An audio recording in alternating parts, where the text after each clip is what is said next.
अस्सलामुअलैकुम, मैं हूं इब्रार हुसैन अस्तोरी। और नाज़रीन, बिल आखिर पाकिस्तान तहरीक इंसाफ ने वफाक, पंजाब और खैबर पख्तूनख्वा में किस सियासी जमात के साथ इल्हाक करना है उसका ऐलान कर दिया है। और अब ये तय हो गया है कि खैबर पख्तूनख्वा में पाकिस्तान तहरीक इंसाफ जमात इस्लामी के साथ इल्हाक करेगी।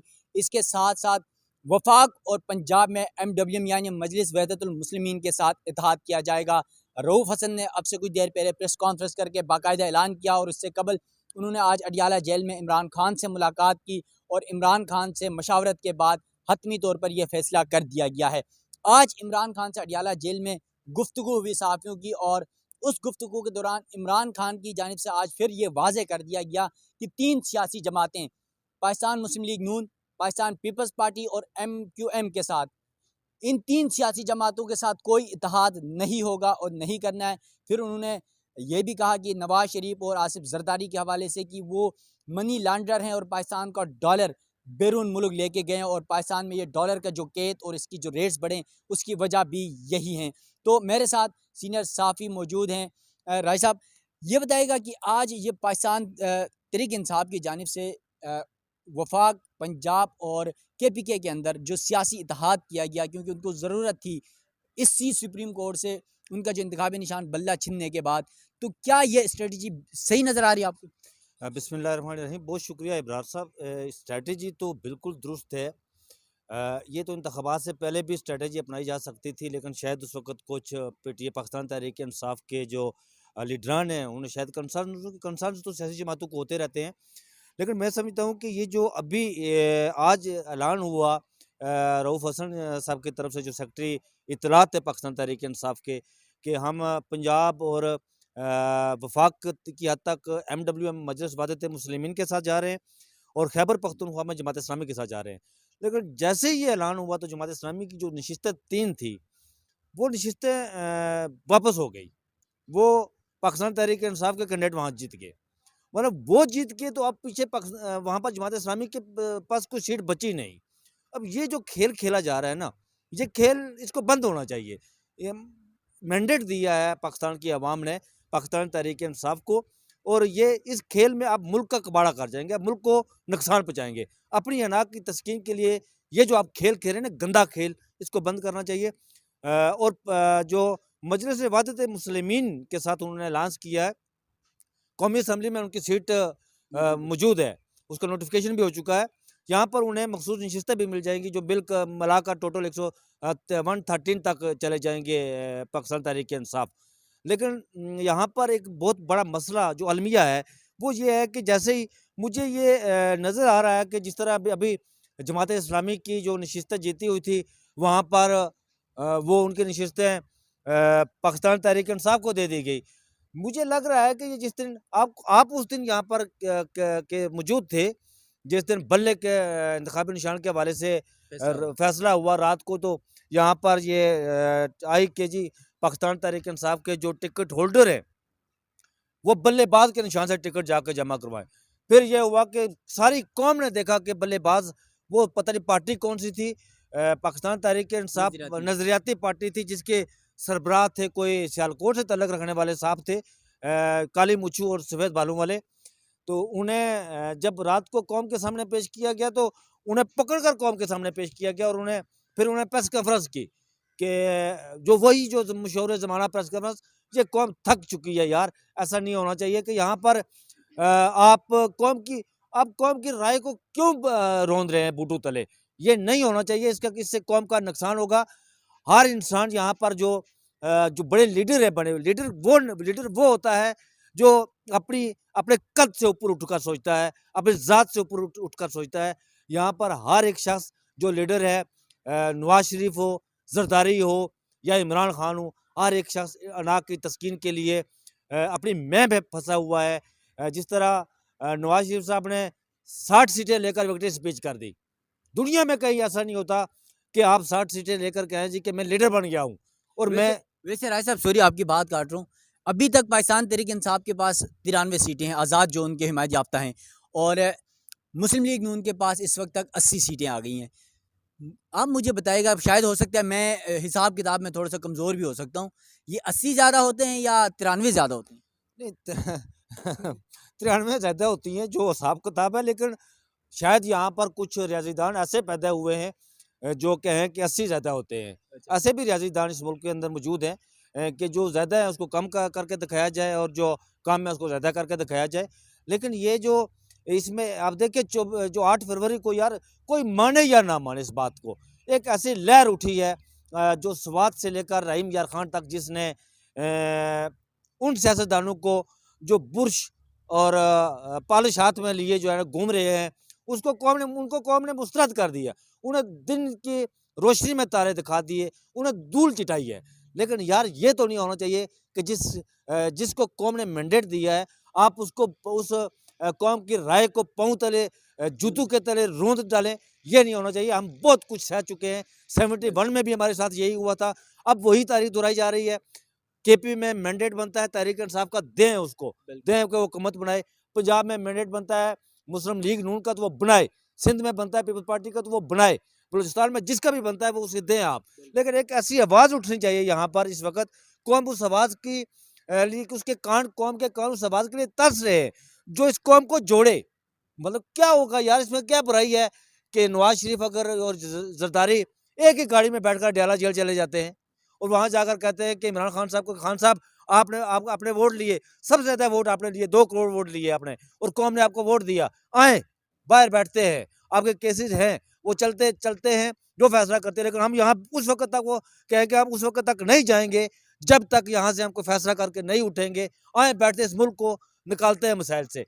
लेकिन सियासतदानों को ये बात सोचनी चाहिए कि अगर वो इसी तरह करते रहेंगे, वो तीसरी कुव्वत जिसकी तरफ बार-बार इशारा किया जा रहा है, जिसने हमेशा इस कौम को नुकसान पहुँचाया है, वो इस वक़्त कहीं बैठी मुस्कुरा रही है और असल में जीत तो उसकी है ना, जीत तो अवाम की होनी चाहिए, लेकिन वो इन सियासतदानों को लड़ाकर लुत्फ़ उठा रही है, ये नहीं होना चाहिए। अच्छा राय साहब, पाकिस्तान तहरीक इंसाफ ने जहाँ पर वफाक पंजाब और खैबर पख्तूनख्वा में इत्तेहाद का ऐलान कर दिया है, साथ साथ केपीके में वज़ीर आला के लिए उन्होंने जो साबिक वफाकी वज़ीर थे उमूर कश्मीर थे, क्योंकि आपका ताल्लुक भी कश्मीर से है, अली अमीन गंडापुर की सिलेक्शन की है।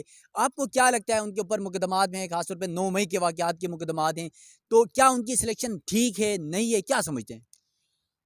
मैं आपको बताऊँ कि जिस वक़्त खालिद बिन वलीद सिपह सलार थे ना, जब उन्हें हटाया गया, तो नए सिपह सलार उनकी जगह मुकर्रर किए गए कि उन्हें अमीरुल उम्मत भी कहा जाता था। तो उस वक़्त ये कहा गया जी कि ये जो नए सिपह सलार बनाए गए ना, ये फ़ौज का निज़ाम नहीं सँभाल सकेंगे। लेकिन उन्होंने उससे बढ़कर दिखाया खालिद बिन वलीद से कि वो बेहतरीन एडमिनिस्ट्रेटर साबित हुए।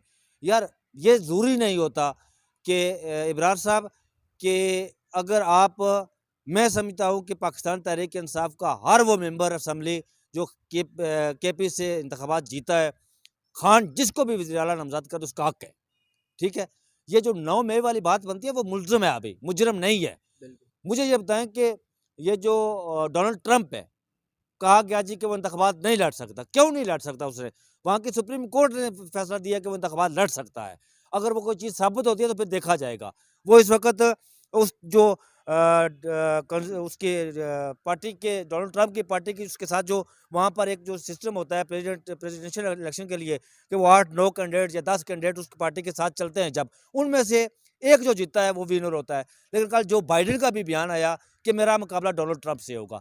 यार वो उसका राइट बनता है, उसका हक बनता है।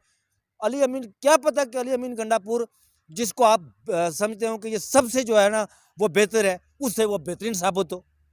उसका हक बनता है, उसे देनी चाहिए वज़ारत आला। इसमें बुरी बात कौन-सी है यार? क्या मौलवी फज़ल रहमान को वज़ीर आला बना दे? क्या वहाँ पर कैप्टन सफदर को वज़ीर आला बना दे? चलें राय साहब, ये तो यकीनन, क्योंकि खैबर पख्तूनख्वा में पाकिस्तान तहरीक इंसाफ के कैंडिडेट जीत चुके हैं, तो उनका ही हक बनता है कि वज़ीर आला उनका ही बने, वो उनकी मर्ज़ी है, जिसको भी बनाए। इमरान खान जिसको बनाता है वो उनकी मर्ज़ी है। अच्छा ये बताइएगा, इलेक्शन से कबल भी हम बड़ी डिस्कशन करते रहे हैं मेरे यूट्यूब चैनल के ऊपर, और हमारी वैसे भी बहस होती रही है। एक तासुर दिया जाता था कुछ सियासतदानों की जानिब से, जहांगीर तरीन, परवेज़ खटक, और कुछ लोग कहते थे हम तो इमरान खान की सियासत दफन कर देंगे, हम जहाज़ भर के लेके आते थे इमरान खान के पास लोग। अब इमरान खान का की सियासत ख़त्म हो जाएगी, नाम निशान मिट जाएगा, क्या हुआ फिर? ऐसी बात नहीं है इब्रार साहब, ये जो पाकिस्तानी कौम है ना, आपको पता है कि 8 करोड़ वोटर है, 12 साढ़े 12 करोड़। टोटल 12 करोड़ थे, लेकिन उनमें से 8 करोड़ वोटर वो है जो 18 से 45 साल के दरमियान है। उसमें आप भी और मैं भी आते हैं।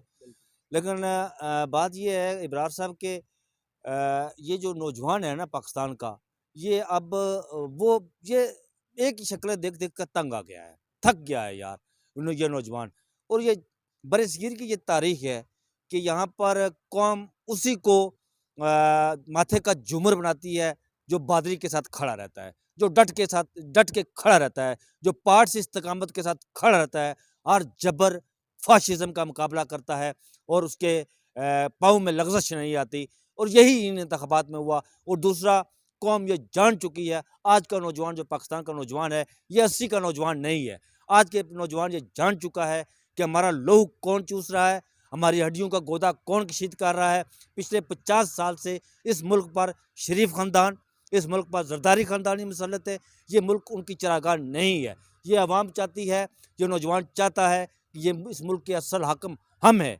क्या मरीम नवाज़ अगर पंजाब की वज़ीर आला बन सकती है, तो इस मुल्क का कोई भी नौजवान, उसके अंदर उससे ज़्यादा टैलेंट है, वो भी वज़ीर आला बनने का पूरा इस्तेकाक रखता है, उसे भी वज़ीर आला बनना चाहिए। लेकिन ये 2 ख़ानदान, ये 2-3 सियासी ख़ानदान, ये एक प्लानिंग के साथ तहत, एक मनसूबाबंदी के तहत जो लाट है नौजवानों की सियासत का जो विजन रखते हैं, उन्हें आगे नहीं आने देते। और इस अब की बार ये नौजवानों ने 2024 के इंतखाबात में ये साबित कर दिखाया, इस बात पर मोहर तस्दीक साबित कर दी कि हम आपकी जो ख़ानदानी मौरूसियत सियासत है, हम इसको नहीं मानते। ये मुल्क हमारा है, हम भी इस मुल्क के वारिस हैं, हम भी उतना हक रखते हैं इस मुल्क पर हुक्मरानी का जितना आप रखते हैं। चलिए, थैंक यू राय साहब। यकीनन आपका बड़ा कीमती वक्त था। और नाज़रीन, राय साहब की बात आपने सुन ली।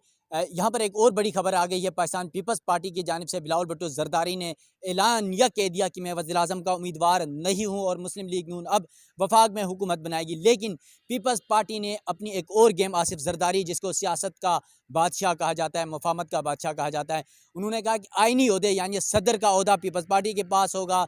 चेयरमैन सेनेट और कौमी असम्बली के जो चेयरमैन होंगे वो पीपल्स पार्टी के होंगे और सिर्फ आइनी ओहदे लेंगे, वफाक में वजारतें भी नहीं लेंगे, जबकि चारों सूबों के गवर्नर्स भी पाकिस्तान पीपल्स पार्टी लेगी। ये बड़ी खबर भी अब आ गई है।